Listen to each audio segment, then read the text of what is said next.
Dr. Aronowitz, how is your diet book different from those currently on the market? Most of the diet books on the market today talk about restricting sugar and carbs, but we all crave them. So a calorie is a calorie no matter where it comes from, and also recent research has found that sugar and fat actually calm you down biologically. So I created a list of healthy junk food. What is a healthy junk food? Healthy junk food is junk food that is basically all natural. And when junk food is all natural, that means that it's higher in protein and higher in fiber. So it's actually good for you. And the junk foods that I recommend have absolutely no chemicals in them. There's no artificial sweeteners, there's no artificial colors or preservatives. And I actually have one to show. It's chocolate-covered soy nuts, which are so delicious, and they actually have 4 grams of protein and 2 grams of fiber. So I can't think of a more delicious meal.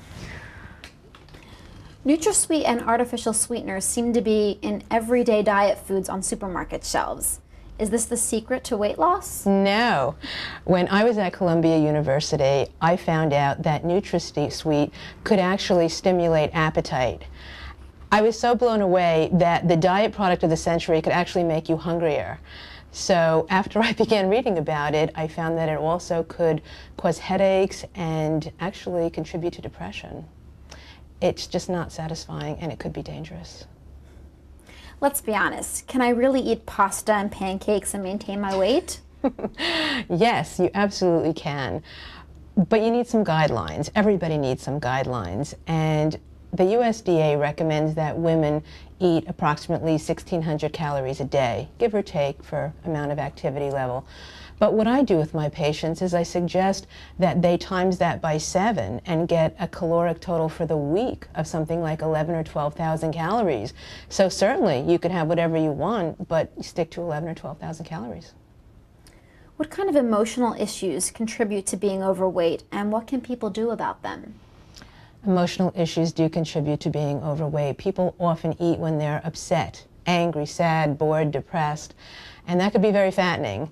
So one of the things that I suggest is coping, learning how to cope with those kinds of emotions. As a psychologist, I teach tools and strategies to deal with those kinds of things and solve problems. But regarding food, one of the things that my patients have found very helpful is to pick one food that they can binge on and not gain a lot of weight. And the most popular one seems to be pirate's booty. And it actually does have a little bit of protein and a little bit of fat, but it's very low in calories. So even if you eat the whole bag, you haven't done that much damage. And that's really good news, because so much of the damage happens when people beat themselves up after binging and put themselves down. That self-hatred is just a killer for dieters. Well, we're almost out of time, but I have one last question. What can we do about the cultural pressures for women and girls to be thin? There is so much cultural pressure, and believe it or not, we create a lot of it ourselves. So I think we need to stop talking about it, stop talking about diets and weight and all of that, because when you talk about your cellulite as being ugly, it means that mine's ugly. Not that I have any, but if I did, I'm sure it would be ugly. But we feed the diet industry when we talk about diets all the time, so I think we just need to get off of it and get onto other things. Okay, well, thank you very much. Thank you.